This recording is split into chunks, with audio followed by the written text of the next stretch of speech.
Bienvenue à tous et à toutes sur ma chaîne Histoire, la clé de l'histoire, l'histoire qui se raconte sans se la raconter. Alors c'est par cette magnifique vue aérienne du Château du Pin que nous débutons cette émission. Château du Pin vient d'une erreur d'un moine copiste qui, au lieu de recopier le mot puits, a recopié le mot pain, tout simplement. Alors, ce Château du Pin a une histoire. Autrefois, c'était effectivement, au temps des Romains, un endroit où une vigie gallo-romaine surveillait la route commerciale qui allait de Lons-le-Saunier à Dole. On y a d'ailleurs retrouvé des monnaies de l'empereur Trajan, en 400 après Jésus-Christ. Par la suite, sur cette colline se trouvait le village du vieux Montamoiselle et une tour appelée garde-chemin, au Moyen-Âge, qui gardait toujours ou surveillait ces routes commerciales très importantes pour la comté de l'époque. Au niveau féodal, la seigneurie du Pin dépend de la puissante abbaye de Baume-les-Messieurs. D'ailleurs, des fourches et un pilori étaient installés dans l'actuel village du Pin pour punir les coupables.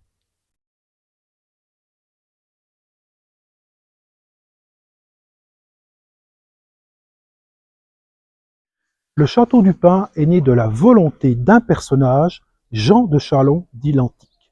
Sa famille est originaire depuis le XIIe siècle de la ville de Nozeroy. C'est un seigneur puissant. Il décide d'unifier ses territoires et de réaliser une politique économique. Il épouse en premières noces Mao, fille du duc Hugues III de Bourgogne. En 1237, il obtient du duc Hugues IV de Bourgogne la cession de ses terres de Chalon et d'Auxonne qu'il tenait de ses parents contre les puissantes seigneuries d'Ornans, Orgelais, Arlay et Salins. Et c'est ce contrôle de ces seigneuries qui va lui permettre d'avoir une vue sur les routes du sel. Ce fameux sel que l'on tire du puits profond de Lons-le-Saunier ou de Salins, appelé la muire, où l'on fabrique ces barres de sel qui sont l'équivalente des barres d'argent. Je vous rappelle qu'à cette époque, le sel comtois irrigue toute la région de la comté, plus en même temps toute l'Europe de l'Est. Et c'est cette puissance que lui donne le sel, cette richesse, qui va lui permettre d'édifier des châteaux, comme celui du Pin, comme celui d'Arlay ou celui de Montaigu. Bien évidemment, les riches terres de l'abbaye de Baume-les-Messieurs excitent la convoitise de Jean de Chalon. Il décide l'édification d'un château. Alors, ce château a deux buts. L'un, politique. Il s'agit de s'opposer à Guillaume de Vienne, seigneur de Montmoreau et de Pimont, en l'encerclant avec des châteaux comme celui de Montaigu ou de l'Étoile. Il s'agit aussi de se protéger de son fils Hugues, comte palatin de Bourgogne, avec lequel il y a un conflit ouvert. L'autre but est économique. Il s'agit d'avoir un regard sur les routes du sel qui passent tout autour du château. La première qui va donc du Puy-Salé de Lons-le-Saunier en passant par Dole-Besançon, et la seconde, l'ancienne route de Voiteur, qui va passer toujours de Lons-le-Saunier, mais en rejoignant Château-Chalon, Nozeroy et la Suisse. Par acte de pariage du 2 février 1253, l'abbé de Baume-les-Messieurs Odon reconnaît qu'il est contraint par la force de partager la seigneurie du Pin. Alors, le comte aura son propre donjon et, juste à côté, l'abbé de Baume aura aussi sa propre maison, son propre logis. Mais plus important, est donné autorisation à Jean de Chalon d'édifier la forteresse telle que l'on la connaît de nos jours, avec un donjon de 23 mètres de haut, 16 mètres de large, avec des murs d'épaisseur de 2,40 m à 2,80 m, avec 5 autres tours et des remparts crénelés. C'est ça le plus important, cette autorisation que Jean de Chalon obtient d'édifier un château. Ce château va rester dans la famille des Chalon, puis ensuite il passera chez les Montfaucon, puis ensuite dans la famille de Vienne.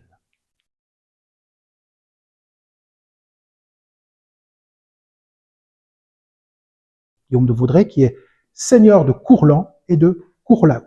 Alors, Guillaume de Vaudrey, c'est un capitaine, il a participé aux guerres de Cent Ans, aux expéditions militaires des ducs Philippe le Bon et Charles le Téméraire, il est chambellan à la cour de Bourgogne.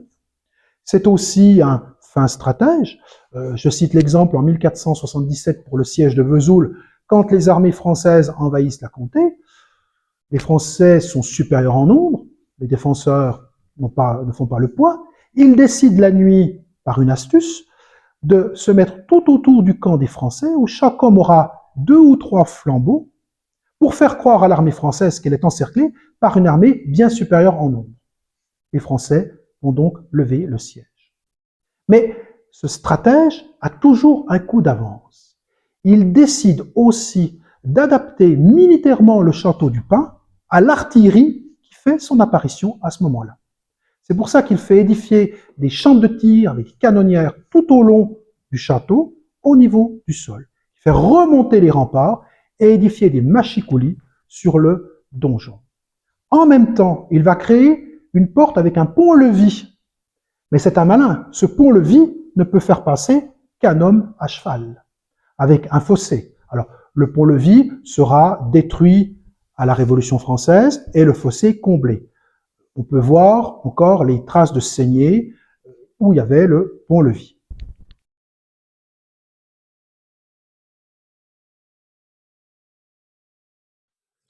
Au XVe siècle, on rentre dans les guerres dites de succession de Bourgogne, avec l'invasion de Louis XI à la suite de la mort de Charles le Téméraire, duc de Bourgogne, en janvier 1477.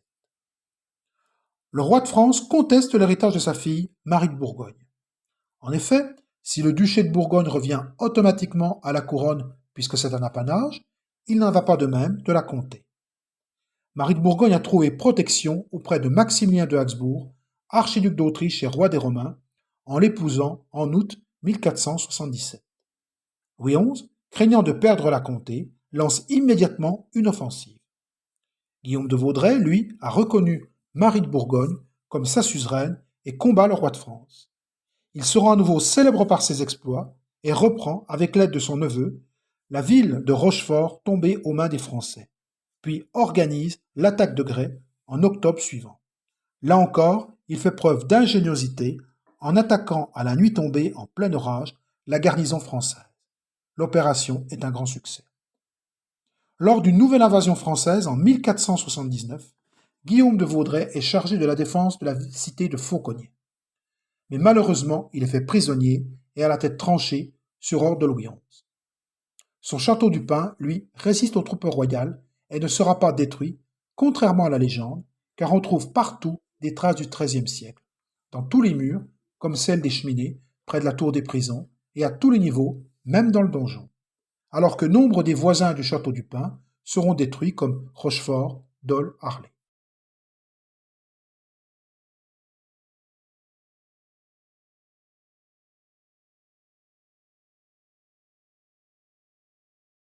Je me trouve devant la petite chapelle du château qui a été remaniée par Lancelot de Vaudrey, fils de Guillaume. Alors elle date du XIIIe siècle, mais Lancelot de Vaudrey va y imprimer sa marque, notamment en y faisant apposer son blason avec la brisure des cadets, pour bien montrer que c'est la chapelle du Seigneur et qu'elle ne dépend aucunement des moines de Baume-les-Messieurs. C'est bien la réaffirmation d'une suzeraineté féodale face aux suzerainetés ecclésiastiques. Mais Lancelot de Vaudrey va faire mieux et plus. Il va aménager cette tour, notamment en faisant installer un escalier à vis qui va desservir tous les étages du château. Alors, l'escalier à vis est une nouveauté à cette époque. J'en ai déjà parlé pour mon reportage sur le château de Verges, qui est édifié à peu près à la même époque pour l'escalier à vis, et le château de Frontenay, que vous verrez prochainement, où là aussi le Seigneur décide d'installer un escalier à vis, symbole de confort, d'élégance et de modernisme. Et ça évite les échelles qui permettaient de passer d'un niveau à un autre.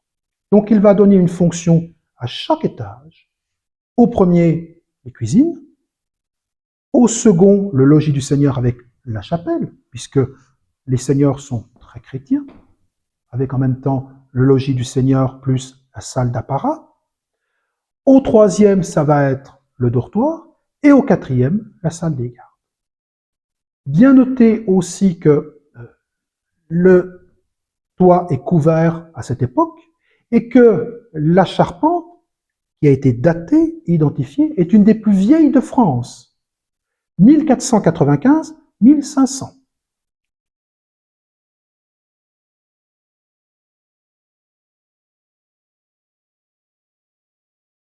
Je me trouve dans la grande salle d'honneur. Cette salle d'honneur où les seigneurs du pain rendaient la justice. N'oublions pas que jusqu'à la fin de l'Ancien Régime, les seigneurs du pain possèdent le droit de haute, moyenne et basse justice sur leurs terres et les paysans qui l'entourent. En 1595, le château du Pin est vendu à Benoît Charton, seigneur de Chassé, né à Bly, membre du Parlement de Dole. C'est le ministre du roi d'Espagne, Philippe II, ministre des Finances. Philippe II, vous l'avez derrière moi. Il s'est enrichi considérablement, ce qui lui a permis d'acheter au moins 10 seigneuries, dont celle du château du Pin. Bien entendu, il décide de magnifier sa gloire et sa richesse par quelque chose de marquant. C'est donc son fils Jean, qui est abbé, qui va réaliser dans la cheminée qui est derrière moi, et dont la date 1634 évoque un épisode malheureux de l'histoire de Franche-Comté, une grande fresque. Alors, cette fresque, je vais vous la détailler, elle représente donc le blason des Chartons, avec au-dessus un casque, le casque de la baronnie, parce que quand on est seigneur du pain, on est baron du pain, et les blasons qui représentent les alliances de la famille Charton avec les autres familles comtoises. Alors attention, il y a un sens de lecture, c'est-à-dire qu'il faut se mettre comme moi dos à la cheminée, représentant les alliances des fils et des filles de Benoît Charton. Mais du côté gauche seront représentés, le mauvais côté, entre guillemets, les alliances des filles Charton, et le bon côté, le côté noble par excellence, les alliances des fils Charton avec les familles puissantes, comme les Villers, les Boutons, les Vautravers.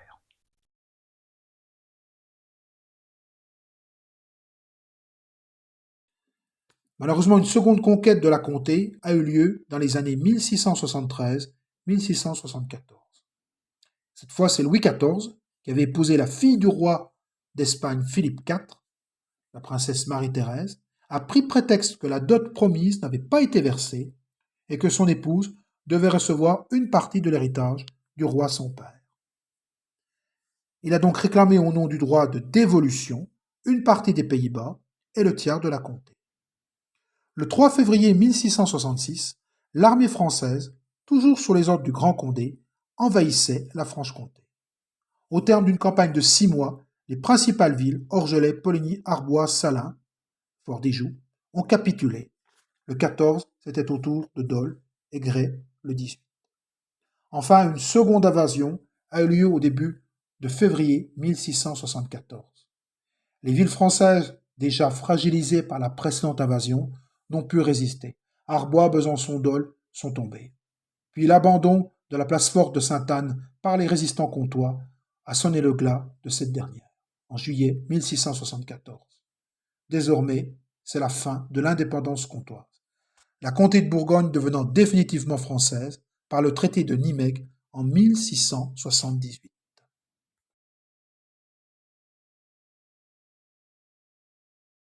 Je me trouve dans l'escalier à vis qui a été réalisé sur l'ordre de Lancelot de Vaudrey.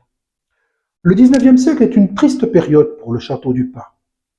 Il est vendu en 1845 par le comte de Geoffroy-Gonzan à un certain Lavenne, qui ensuite va le revendre aux frères Trouillot, qui sont des viticulteurs, qui vont donc exploiter les 20 hectares de vignes qui se trouvent autour du château. Mais en 1870, les deux frères se fâchent. L'un aura le côté nord avec le logement, l'autre le côté sud avec la tour. Et puis, Élie Trouillot a eu la charmante idée ou l'idée géniale de vouloir faire des caves en dessous du château. Et puis, plutôt que de s'amuser à creuser avec une pelle et une pioche, il a trouvé plus intelligent de le faire exploser à la dynamite. Il a d'ailleurs failli se prendre la tour sur la tête. Puis ensuite arrive le phylloxéra qui ruine les vignerons. Les frères Trouillot s'en vont. Le château va passer à un chocolatier de Paris qui ne l'habite pas, qui se désintéresse du château et qui au contraire prélève des pierres pour édifier sa maison qui se trouve du côté de Chaumergy. C'est une triste période pour le château, qui enfin va être mis en vente en 1923.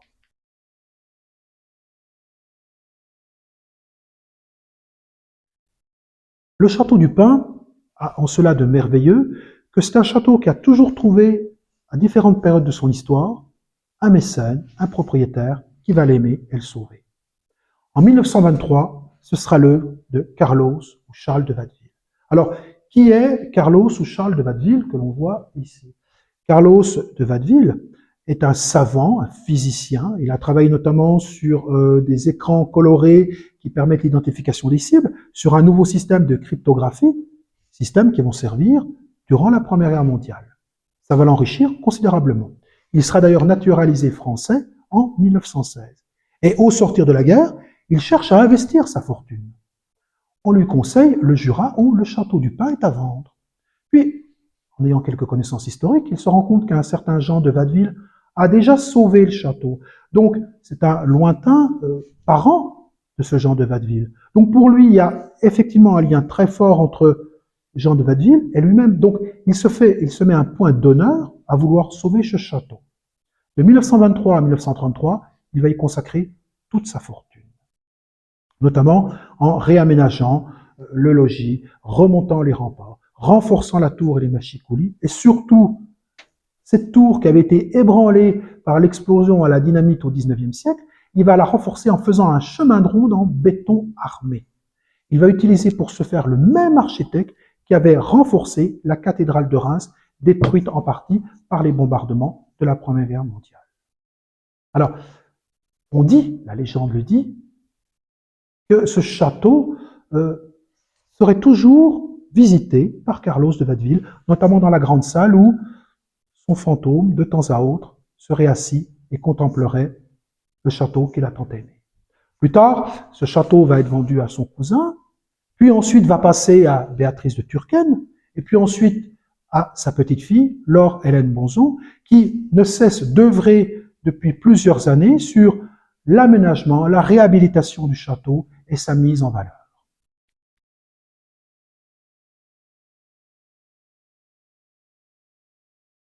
À ce château, il fallait une âme, et le château l'a trouvé depuis de nombreuses années. Je suis en présence de monsieur Vatel, Jean-Paul, le guide incomparable de ce château, qui a une âme dont tous les réseaux sociaux en font l'éloge, pour avoir moi-même assisté à une de tes conférences et de tes visites, 2 heures où on est plongé en plein dans l'histoire. Alors, moi, ma question, c'est pas une question ordinaire, mais comment devient-on amoureux du château du Pin? Comment on devient amoureux du château du Pin?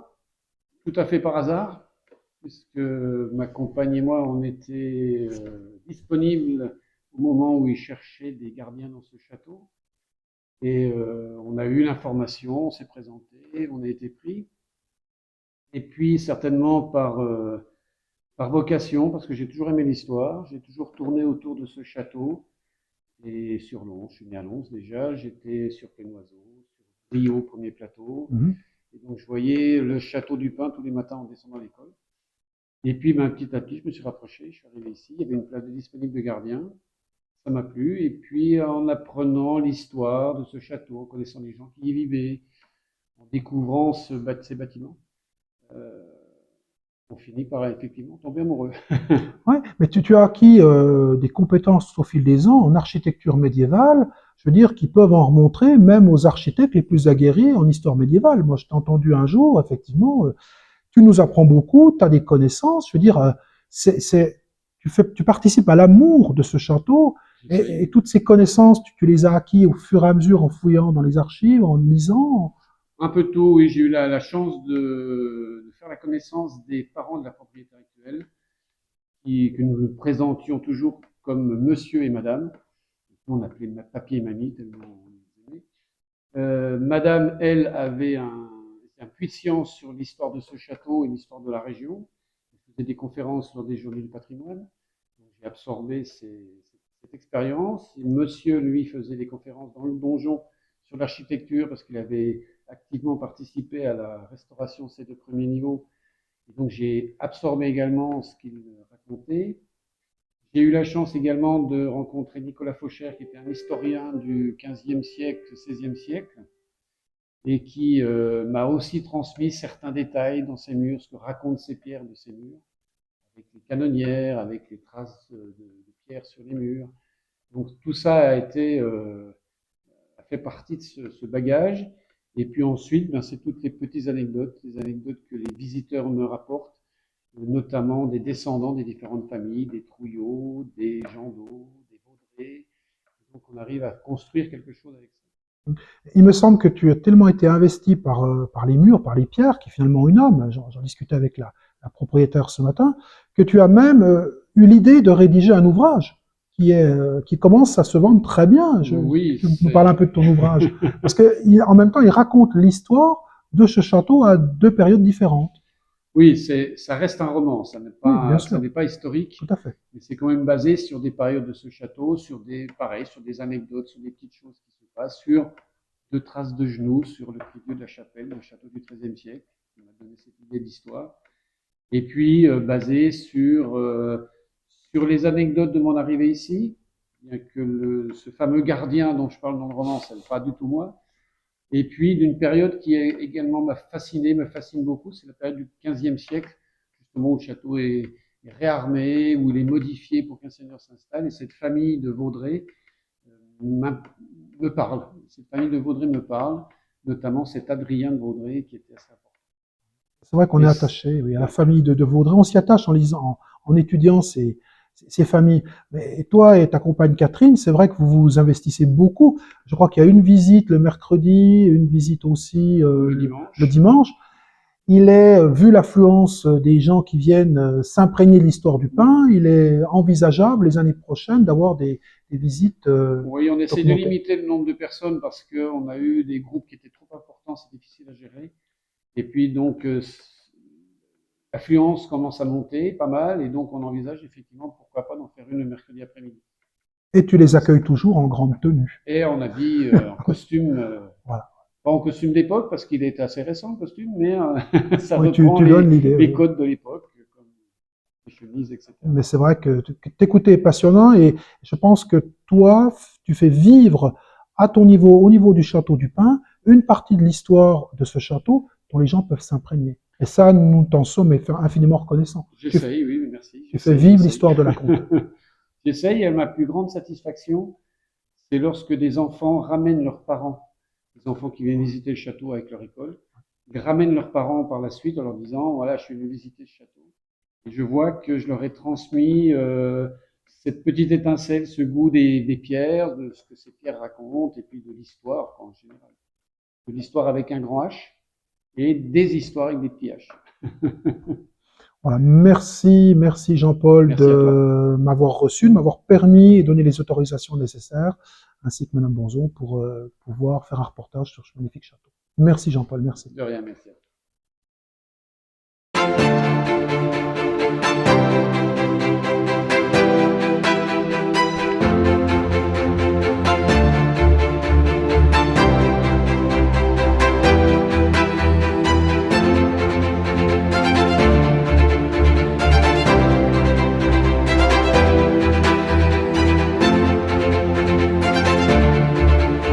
Cette émission est maintenant achevée et je me trouve devant l'entrée principale du château du Pin, où on voit encore les deux saignées qui marquaient le pont-levis.